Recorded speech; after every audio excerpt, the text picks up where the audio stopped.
Good morning, good afternoon, happy Friday. Today is the 12th of December, and I've got some bad news. Today was a flat day, the first flat day of the week. Really just couldn't get anything going today. It's been an incredible week. It's been a big green week, and today was just back and forth literally all morning. So, market's selling off. We had stocks like IRBT moving again today from last night's watch list, and just all of our gappers were really just disappointing today. To keep it simple, so we look back, for example, we had a couple of setups. I'm going to walk through the gappers we had this morning into market open. Like we had beat into market open, we had YCBD into market open because today you had this big weed theme, and that is hands down my least favorite theme out there. You have the weed theme, the crypto miner theme, and they all trade pretty much identical. They're all extremely barcodey, choppy, thick to move because a lot of these are so filled with dilution. So because these were way active back in 2020, 2021, and they've just been diluted to crap since then. And so you've got a lot of these like YCBD that looks like there's opportunity there, but once you actually get out there and start exposing yourself, I'm just small green on this today, and we'll walk through this as well. But a lot of our gappers this morning, you can see my game plan here for the bell was to watch, and I was actually really hopeful for this morning because stuff looked really good. We had beat, AKAN, APLT, and I even took AP or AKAN out of market open, and this thing looked fantastic because what we actually had was a picture perfect A plus setup. And so we have this high, look, these highs put in up here over 130. We have these higher lows coming into market open. And so what I was wanting to see here was a simple breakup market open. It pulls back to retest off of VWAP and then squeezes higher on top of its range back up into, again, this overhead supply that we're seeing here from 128 to 132 or so. And unfortunately, we didn't really get any good follow through on this. And so I got the first entry here. As you can see, market opens, it pulls back, and I grabbed this first entry off of VWAP. Now, I'm really happy with the entry, and I actually got to move here from, you can see my entry at 117. I got to move from 117 all the way to about 123. So I was up about 6 cents a share. Now, I was only able to sell half my position because I was wanting to see this continuation higher. Well, it quickly reversed back to the downside, and as you can see, I got filled off at 114. So I gave back my profit on this trade. I ended up taking a flat trade on this. I came back again on the reclaim after it came back and popped back over VWAP, and I took it back at 117, or excuse me, 119. And again, I got to pop back into the high of day. I saw it reject off that high of day this time again, and I went and took a full exit. So again, I'm small green here on AKAN. So I started the day with a little bit of an icebreaker here, got some money on the table. I really wanted to see this get squeezing up into the highs here, back into these pre-market highs. It just couldn't get going. It was such a good setup, but it just couldn't get going. And it traded very similar to what I was expecting that it would today. Again, with the whole theme out there, this also is one of those weed themes names as well.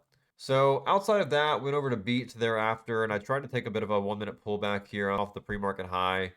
I got nothing here. This was also a flat trade because you can't see the execution here, but I actually sold a little bit here on this little curl back up into the highs. So I had a half size here, took smaller size because I knew we had this big topping tail off the high. What I was looking to happen here is I wanted to see if this, which again, I know shorts piled in here. We've been seeing so many of these things start squeezing shorts the last few days. So I took an entry off this pullback because we saw it accumulate off the 90 MA. And I was curious, did this get really squeezing back up through those highs and pop those shorts? And unfortunately, it didn't here. And so break even on this, I'm beat. I like the setup. Simple little pullbacks off the 9. And again, whenever you see something like this where it puts in place this big wick off the high, and then it pulls back and begins to quickly, again, accumulate here off these lows, I'm looking for that next move to the upside to blast through that high, squeeze shorts here, and get an add over 280. So that was the game plan. Of course, didn't work out, but still had the right idea. Even moving on here to QH this morning, which was a China name. Now, I played this one quite well, but it is a China. Volume here was kind of light this morning until right here at 1018, 1019 on this next breakout candle, because all in this range, volume was quite slim. We also had a 3 or 4 cent spread, which isn't ideal. And I played it here initially from 172 to about 182, because what we have happen here is we have these higher lows get put in a tight way. We have these lower highs get put in, and it starts to get tightened up here on lower volume. So I take the entry off this pullback candle, risking off this previous low to see if we can get squeezing up higher, and it did. But again, the spreads were so wild that I couldn't really capitalize the way I wanted to. Now, I did do decent on this. I played it from 172 to about 182, about 10 cents a share. Then as it broke out, I got my first entry over the high of day. You can see here, I was able to scalp this up from 188 up into the 195s, and then played it again here. I got an add over the next high for the breakup higher, for the extension to 2. And again, I played there from 199 to about 206. So I did okay on this. This one was decent, but again, it wasn't extremely high conviction. I only played it with a quarter size. So a quarter of my usual risk came in quite light on this. Wasn't able to do a whole lot, unfortunately, but still have some money on it. Apart from that, IRBT was a nice one today. It's one that we've been able to capitalize on every single day this week, and it was on my watch list again last night for today too. And I did catch a nice win on this. You can see here, I had this 1, 2, 3, 4, 5, 6, 7, 8, 9, 9-minute trade on trade number 2. But trade number 1 made me start red in the morning because I came in here with some conviction, and I see it put in place these higher lows off of VWAP because we have the 90 MA, and we have VWAP right here in line with the higher lows. And I was looking to see if we couldn't get breaking up over this next high. You can see here. So I took it here off the bottom of its range, seeing if we couldn't get the curl back up to at least retest 527 to make it risk-free and then look for an add over 527. But didn't get that move. And so it actually knifes beneath trend here, grabs liquidity, stops me out underneath the 50 moving average, and then it reclaims. Now once it reclaims, I took a re-entry, a little bit frustrated, but took a re-entry with the same share size. And thankfully this ended up working out, and I was able to catch it here from 515. Again, the same game plan here, just taking off the VWAP and 90 MA pullback. And I finally got the breakout higher. I didn't get any ads here because at this point I was so irritated after this trade. So I didn't add over the highs. I just let it go and just kept on riding my runners here. And I played it here, like I said, from 515 to about 560s. And then sold the rest after we cracked underneath the 90 MA. So this was okay, but the first trade here had me a little bit irritated because it was a great setup. It just decided to put me into the red for no reason, where then this trade is pretty much just a comeback trade where I'm not actually building off anything. I'm just sort of crawling back from what I started with, basically. So I started the day small red, thankfully came back, have some profit on that. So I started the day small red, then I came back, played it again to scrounge back that, and then to end with a half size on ZDGE. We had a pretty interesting setup here, and it ended up making the move that I wanted on trade number 2. The first trade here that I took was a simple break of VWAP, and so you can sort of see what I was looking for here.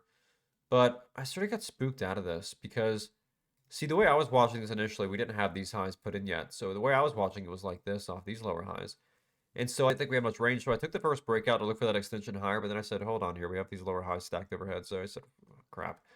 So I took it for a small win, played it from 399 about 402, and then I sat back and waited. And this thing, it knifes on this breakout. So you have a lot of liquidity sitting through this range. And so I try to play it, mind you. And so I didn't really know how to play this from a breakout perspective. And so I knew we had liquidity sitting here, and it looked good. I wouldn't have taken a full size on this. It looked good. We had, again, supply sitting here. You got supply sitting here. So you got heavy overhead supply, but the setup also looked like it wanted to get squeezing. So I wanted to at least try. And so I got it with a half size here, looking to see if we couldn't get that break higher. And it ended up making the move, but you can see how price action was. So I ended up giving my profits back that I had on QH. And this is actually why I ended the day flat, is because of this trade right here. Now looking back, would I have taken this any other day of the week? I don't think so, because I knew I had all this overhead supply sitting through here. So was it an A+ setup? It wasn't, but that's also why I sized only a half size on this. So I also was sized down because of the lack of conviction. So I think it was worth taking the risk here. I think it was worth taking the trade, because if it went, if it didn't, it's all sort of hindsight to say otherwise. So I like the setup, but on a day like today where it was so slow, should I have taken this? Yeah, I don't know. But regardless, flat day, break-even day after a beautiful week. So to show you here and sum it all up, you can see through here. The day was flat, unfortunately, but the rest of this week was fantastic. Yesterday was amazing. Pretty much 100% win rate day yesterday. Had a nice day before on IRBT. Nice day before that on NCPL. NCPL was huge. And overall, it was a really good week. So I'm stoked. I'm happy with it. I'm content. And I couldn't have asked for a better week. And real quick as well, if you're not already in the 7-day free trial, we are adding more and more tools as time goes on. You can see here, we've got the position size calculator here. Again, just continues to get better and better. We've got our journaling, our calendar, our statistics. You've got your trading patterns and rules. You can actually go into the pattern section here, and it's all interactive. You can look at examples of charts. You've got your scanners. You've got your news. You hold 9 yards here. And of course, you go through here and learn the basics and go through our course material and, how to use momentum and the whole 9 yards there. So check that out as well when you join up in that 7-day free trial. But that's pretty much the daily recap. Like I said, I wish today would have went a little bit differently. I wish it would have been more active, but sometimes that's just how it goes. So if you did learn a thing or two from this video, make sure to subscribe for daily content just like this. And of course, make sure to claim your 7-day free trial to watch me trade stocks just like these in real time every single day, with hopefully a much more active day on Monday. It should be, because the market is crazy hot right now. Just a little slow day in the week. But you'll also get alerts, watch list, chat room access, scanners, news, journaling access, and so much more. So that being said, I'll catch you there. I'll catch you back on Monday, and have an awesome, blessed weekend.